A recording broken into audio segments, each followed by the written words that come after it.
The TSP, Tameside Strategic Partnership, is obviously an organisation where all the businesses, the people of the borough, elected members, etc. come together to look at all the issues that are really, really important to the people of Tameside. There really seems to be a sense of the different organisations and groups very much involved through the council, are working towards shared aims and goals. It's something that eventually feeds into trying to promote different aspects of the third sector.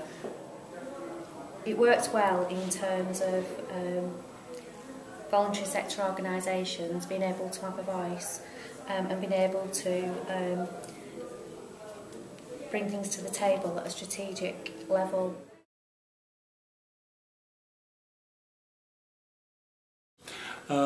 Well, they've put the older people with several other groups, and they've put us under sort of care. Now, not all the older people require care, so that we've got other issues than care.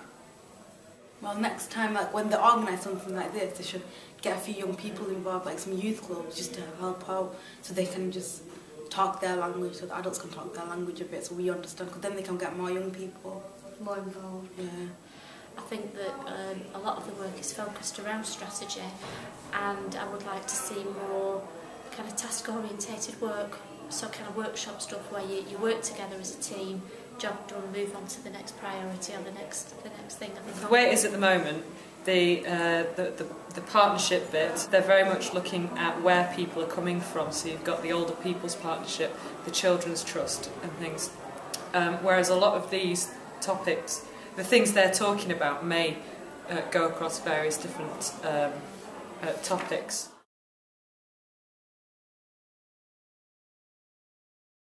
I think the new structure is a great improvement. It does involve and include more voluntary and community groups, and it also fits the localisation bill which this government are obviously saying, along with the big society, that we should be introducing and working with. So I think all that, I think it will benefit the people of Tameside greatly and assist the decision makers such as the strategic partnership. It's a bit too complicated, like they should have broken it down and made it like a bit more simpler, so it's not just young people that count, it's like older people as well.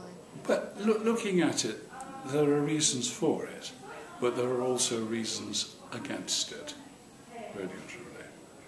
And we don't know the finer details of it.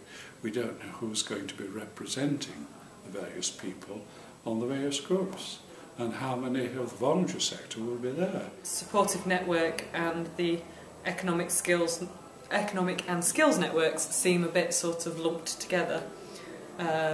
So specifically with the supportive network, it's sort of like if you don't fit into any of the others, you probably fit into that one.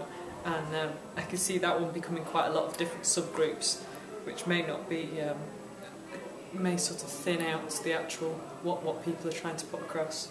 I would be a bit concerned actually that some of the areas, like especially for me, the supported people, will get diluted because there's so much going on within that partnership. Looking at the actual structure itself, it does look clearer, it looks more streamlined, it probably would reduce the number of meetings, but I do think that work needs to be kind of timed and achieved, and then moving on to the next thing.